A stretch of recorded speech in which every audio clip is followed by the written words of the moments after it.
Bismillahirrahmanirrahim. Assalamualaikum warahmatullahi wabarakatuh. Saya Muryadi Agus Priawan, NPM 22116004. Di sini saya akan memenuhi tugas ujian akhir semester mata kuliah metodologi ilmu pemerintahan, jurusan atau prodi ilmu pemerintahan, Fakultas Ilmu Sosial dan Ilmu Politik, Universitas Riau Kepulauan. Di sini saya akan menganalisa atau merefleksikan kembali visi misi dari capres maupun cawapres yang sering kita dengar di kampanye lewat media ataupun lewat debat capres cawapres yang sudah bergulir 4 kali ini. Saya coba mulai dari saya mencari satu epicentrum atau poin lah yang betul-betul yang ada kerancuannya yang ingin saya bahas, karena yang tidak masuk dalam rasionalitas begitu. Saya coba mulai dari paslon nomor 1, pasangan calon Anies dan juga Muhaimin membawa tema perubahan begitu. Kita lihat dari atau yang ditawarkan oleh paslon 01 ini adalah mereka lagi-lagi mengulang kembali narasi-narasi yang sudah tersampaikan oleh presiden-presiden sebelumnya. Itu hanya saja bagi saya hanya itu menjadi politisasi begitu. Mereka memperkuat undang-undang, memperketat aparat penegak hukum. Tapi yang saya suka dari mereka adalah yang mereka sampaikan soal undang-undang atau peraturan yang ingin dibuat untuk agraria. Begitu. Kalau bicara soal hukum, saya pikir bicara soal regulasi, saya pikir kita punya hukum atau punya aturan yang sangat komplit. Sekarang tinggal bagaimana kita mengimplementasikan, kita menjalankan, kita bersama untuk menuju Indonesia yang katanya panglima tertinggi adalah panglima hukum begitu. Kemudian yang ingin saya bahas di sini adalah soal Anies ataupun Caimin menyampaikan pemberantasan korupsi. Lagi dan lagi di situ mereka ingin memperkuat aparat penegak hukum agar tidak disogok atau dan sebagainya begitu. Tapi kalau dari soal hukum ataupun korupsi ini, saya pikir kita punya undang-undang yang jelas begitu, Tipikor, Undang-Undang Nomor 30 tahun 2001 atas perubahan Undang-Undang tahun 99 begitu.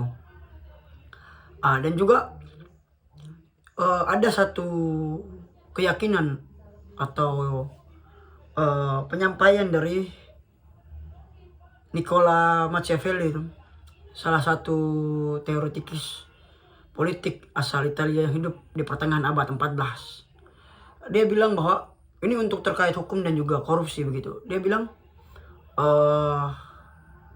rendahnya atau minimnya pelaksanaan konstitusi merupakan implikasi terjadinya korupsi yang terjadi gila-gilaan di republik begitu. Indonesia memilih republik sebagai sebuah nyawa atau sebuah jantung dari bangsa ini begitu. Republik ini adalah pertama kali ditulis atau dikonsepkan oleh Tan Malaka, tepatnya tahun 1925 dalam bukunya Narada Republik begitu. Dan juga dari bahasa Latin res yang artinya hal-hal, publik atau umum, publika atau umum, artinya umum ataupun kesejahteraan begitu. Kalau kita kaitkan pengertian dari republik itu sendiri adalah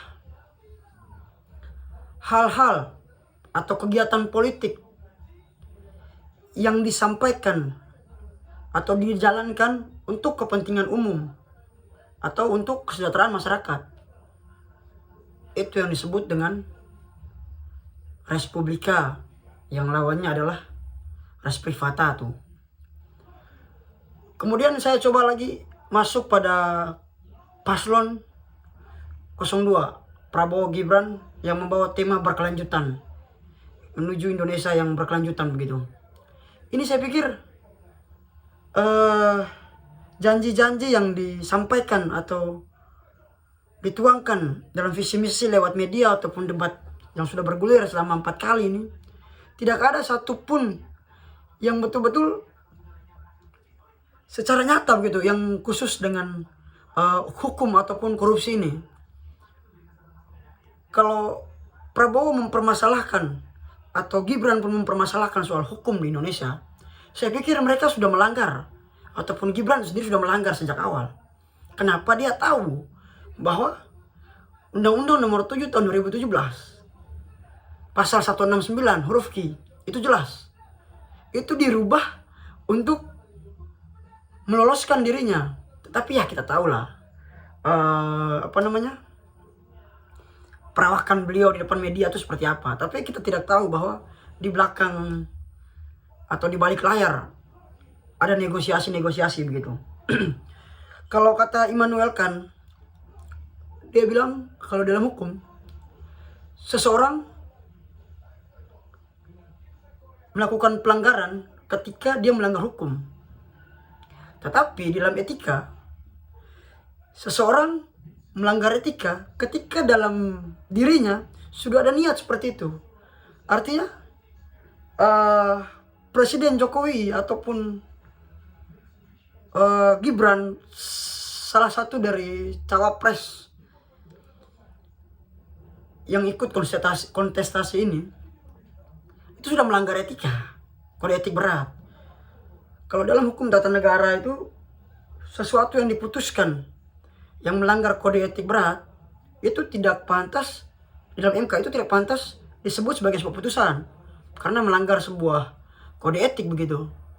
Itulah kenapa saya bilang tadi, yang sering dijual yang lucunya adalah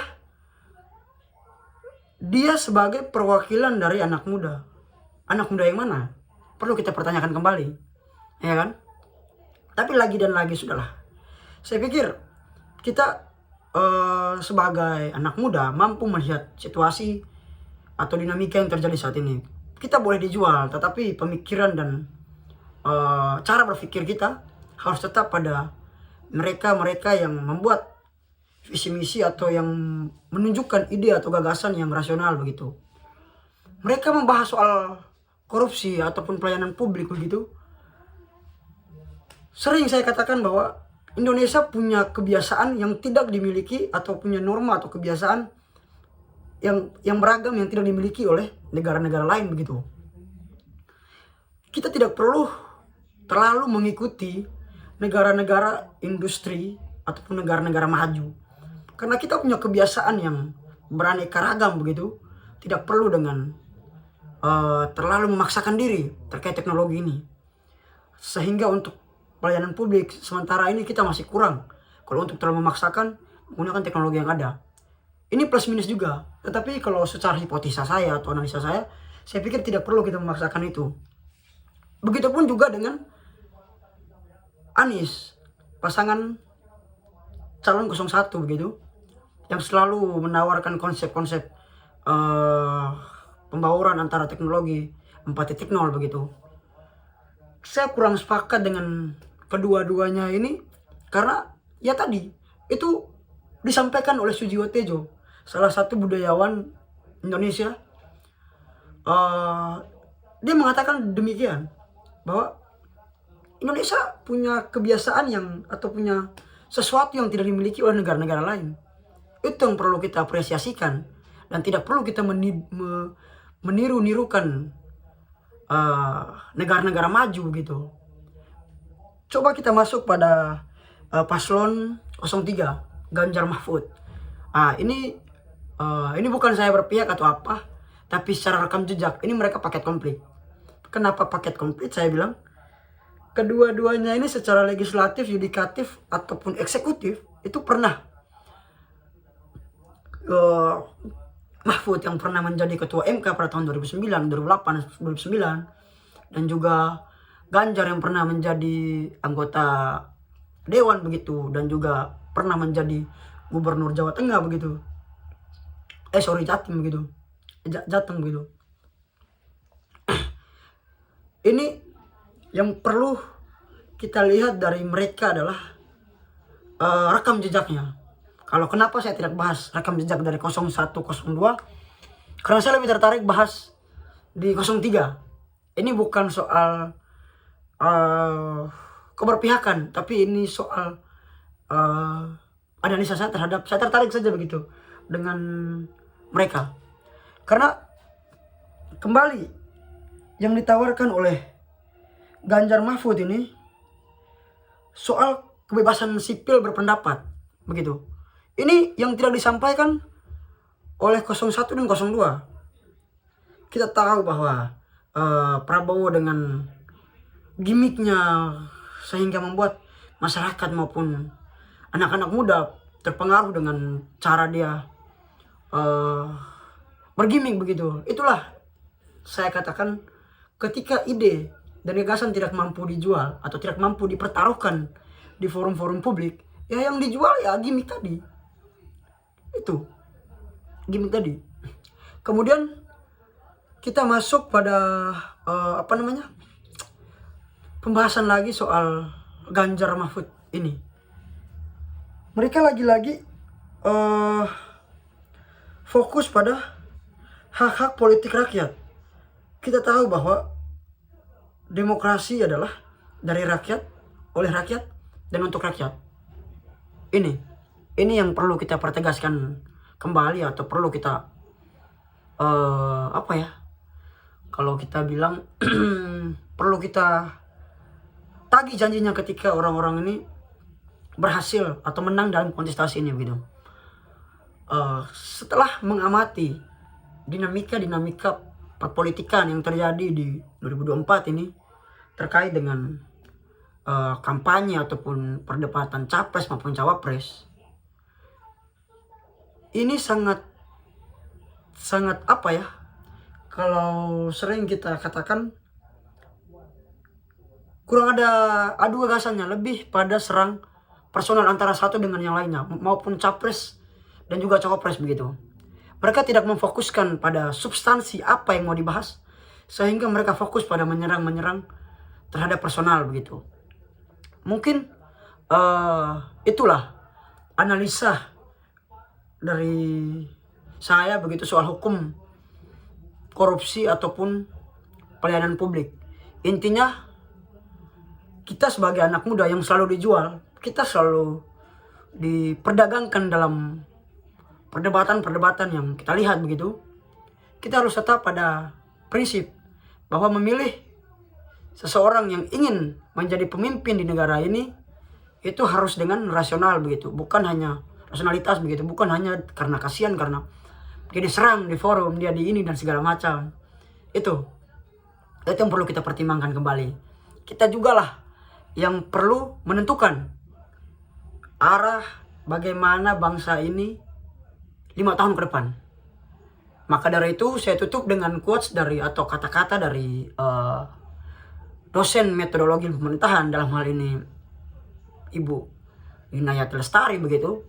Ini saya sampaikan karena ini kenapa saya berani sampaikan, karena sebelumnya saya sudah minta izin begitu dengan beliau terkait quotes-quotesnya.